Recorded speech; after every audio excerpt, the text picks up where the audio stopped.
Is Daredevil Born Again any good? Well, those first two episodes were pretty impressive to me personally. I like that there were some risks taken. You guys, if you've watched it, you know what I'm talking about. If not, then you will know what I'm talking about if you plan on watching this show. If you watch those first three seasons of Daredevil that were originally on Netflix and everything, then you'll be familiar with this world. You'll be familiar with Matt Murdock, with Foggy Nelson, with Karen, with Kingpin, with Vanessa, with kind of the whole landscape. And if you subjected yourself to the likes of Echo and She-Hulk, well, then you'll be even more clued in on some of the stuff that's going on. Those are more like they almost feel like redactions in these first couple episodes at least. Like they're kind of like mentioning that they happen, but the show very much wants you to feel like, okay, let's get back to Daredevil and what Daredevil's about, and a really, kind of gritty action crime drama sort of show. That whole deal. You know exactly what I'm talking about if you're a Daredevil fan. And there are plenty of reviews for this show out there. I'm happy to give you more of my thoughts if you'd like them moving forward. Let me know in the comments if you want to see more of like an actual formal review. But I thought that for today, we could just kind of focus in on what this show means for the MCU moving forward. Not long ago, I made a video about the Fantastic Four and how I think that really is the definitive project for, is Marvel actually going to have staying power past this year? Because if we're honest with ourselves, the past 5-ish years have been kind of rough for the MCU, right? All the Disney Plus shows, very few of them have actually kind of stuck the landing or were even remotely good. Like WandaVision sort of came out strong. I loved the vibe of that show at the beginning. And then you had Loki, which I really enjoyed. Both seasons of Loki are great to me. Falcon and Winter Soldier, has a couple of moments. Easily the best part of that is John Walker, U.S. agent. That character, he's great. Wyatt Russell is awesome in that role. I can't wait to see him in Thunderbolts.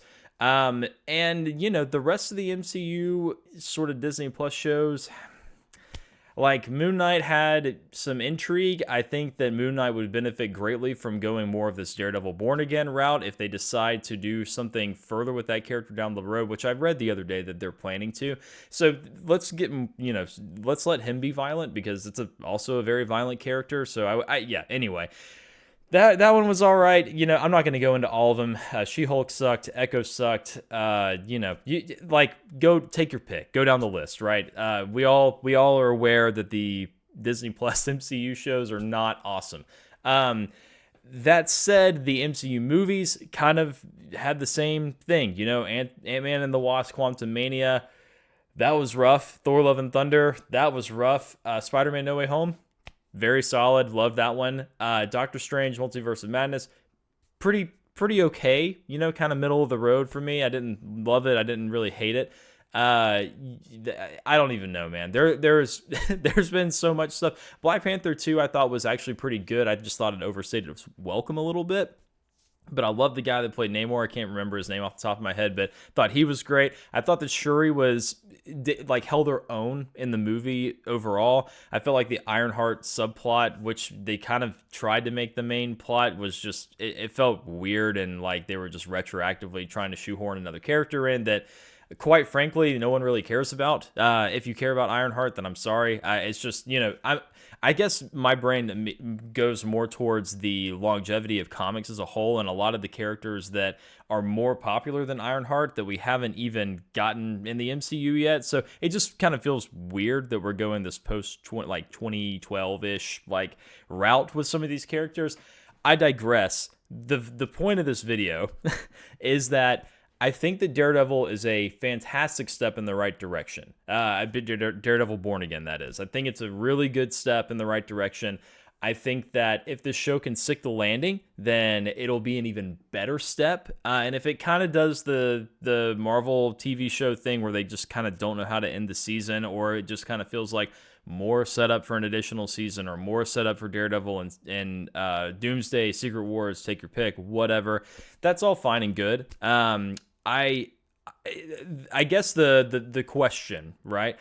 Is this going to save Marvel? No, this show is not going to save Marvel. It to me feels very much like a Deadpool and Wolverine thing. It's like a labor of love from the original cast, the original creators that brought Daredevil to life, and that was the case with Deadpool and Wolverine as well. Obviously, like that's kind of Ryan Reynolds' baby. Kind of got that team together again. Brought in Hugh Jackman, which was obviously an extremely heavy hitter in terms of just box office draw, right? And Daredevil is kind of the same thing, but just for TV. With these Marvel shows, because none of them have been necessarily stellar, we're in this weird state of like, what even is the point of these Marvel shows? Are they actually going to be any good? This show is the first Disney Plus Marvel show that doesn't feel like a Marvel movie spread out way too thin. And Loki didn't suffer from that either, but Loki does feel just like an extended MCU movie, for lack of a better way of putting it. That's just kind of the feel. This feels like a proper TV show. At least these first couple episodes do to me. The cinematography is really solid. Thought the fight choreography was solid. You've probably heard there's a little bit of janky CGI. That's true on a level, but also it's kind of hidden by darkness a bit. So, are you going to really let that kind of ruin your experience, or does it actually ruin the show for me? Not even a little bit. I think it's super cool that we're getting to see Daredevil like flipping around and actually swinging from his, baton things. Forgive me for not, it's probably not the correct, like whatever that's called. I don't even know. It doesn't matter. But I appreciate Daredevil being a little more acrobatic than he was in the original Netflix show. Like that's cool to me. Thought the whole first sequence was really solid. There's a really great drawn out fight sequence that happens right off the rip, kind of in the episode. You'll know what I'm talking about. I'm going to keep the spoiler free just in case anyone hasn't gotten a chance to watch it yet. But I think that Marvel still has work to do, right? I think that this is, again, it's a step in the right direction. I maintain, I really do think that Fantastic Four is the movie that's got to be it for them. That's got to be the one that really does well numbers-wise, really does well reception-wise, across the board, not just with critics, but with fans especially. I think that it's going to have to be one that really, really does well at large, just so that people aren't burned. And I think that Thunderbolts, if it's good, if it's actually a decent movie, and test screenings are saying that audiences really like it, maybe that one will be another step in that right direction. And maybe we'll actually, get a good movie with Doomsday.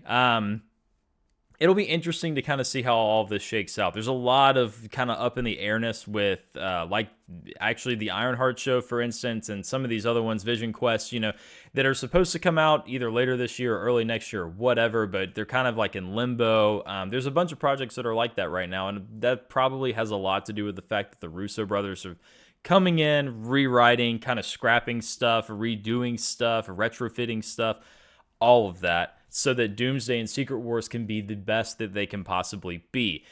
That's fine by me. Anything that gets us back to feeling like it felt in the theater, watching Endgame, watching Infinity War, watching Civil War, even back in the day, like I think that I told a friend of mine the other day, actually before we sat down for Brave New World, which I didn't really care for, by the way. I didn't necessarily like Captain America Brave New World. If you did, that's great. I'm glad. I think that Sam deserved a better movie, just to be quite frank. I don't mind him as Cap at all. I think he's a good Captain America. I just wish he had a better movie. But at any rate, I think that we're kind of on the right track. This Daredevil Born Again will be an interesting sort of case study to see how it goes, see if it keeps up the momentum. I'm hearing it does. A lot of people have gotten to see the show in its entirety, and they're saying that it's really good, blah, blah, blah, blah. That's great. But let me go back to that thought a second ago. I was telling a friend of mine when we were sitting down to watch Brave New World that they played this, we saw it in IMAX, they played this thing before the movie started that was literally, it was just like a Fantastic Four First Steps, like little, I don't even know what you call it, really. It wasn't an ad. It wasn't actually the trailer, although they did play the trailer. it was just kind of the music from the movie, actually, if I'm not mistaken, if memory serves. And something about it could be I'll just be quite upfront. I love Fantastic Four. So it could be my bias. It could be that I just really like Fantastic Four, and that's why it evoked that kind of sentimental emotion that I used to feel almost every time I walked into a Marvel movie and walking out of a Marvel movie and excited to speculate and talk about it with friends and come up with theories and what could they be doing, where could they be going with this, all of that. Watching that Fantastic Four thing was the first thing in a really, really long time that made me feel like that. Watching Daredevil Born Again last night, it got me close. But it's kind of a different thing. Daredevil's just a different thing to me just because it's brutal, right? Like, Daredevil is just such a, like, it's just a very raw character. Fisk is a really raw villain. You get a little Spider-Man mention from Fisk in there, not by name, but like, you know, like that is the thing with Daredevil Born Again that's kind of cool compared to the Netflix version, I guess. And excuse the rambling, I'm just kind of off the cuff here today, but I thought that it was good. It would warrant some discussion, and I'd love to hear what you guys were thinking as well. Definitely leave a comment, tell me what you're thinking about the show so far, how you think it's gonna go, if you think it's gonna end up sticking the landing, all that sort of stuff. Let me know in the comments. But going back to the way that Born Again differs from the Netflix version, Born Again feels a little tighter, at least in these first couple episodes. Feels a little tighter. It feels a little less grim. There is a little more like MCU-ness to it, but it does not pull any punches. Like, make no mistake, this show is very bloody right off the rip, which is great. I think that it serves those characters well. It serves this world well. My buddy and I were talking about it, and it's the first project set in New York that actually feels like you're in New York in a very long time. It feels reminiscent of those early Spider-Man movies. Even the Andrew Garfield ones where they, you know, like by and large, they actually shot a lot of it in New York and not like on a green screen or in Atlanta where I live. Like I don't know. It just feels very tactile. The characters feel cool. Like all of it is good. So far, so good. It feels like a proper, well done television series. Like, you know, something that could potentially be on like Apple TV or like Max or something, you know, like one of in those upper echelons of like what good TV is these days. Not like a typical MCU Disney Plus show. But I'm going to leave it at that. Let me know what you guys think in the comments, please. Leave a like. Subscribe if you haven't subscribed. We talk about movies and theme parks on this channel and television, whatever, nerdy stuff. But yeah, let me know what you think. I want to hear from you. So I'm going to leave it at that. And we'll be doing some more Daredevil stuff as the season goes on. So anyway, kiss, kiss, goodbye. Love you all. Peace.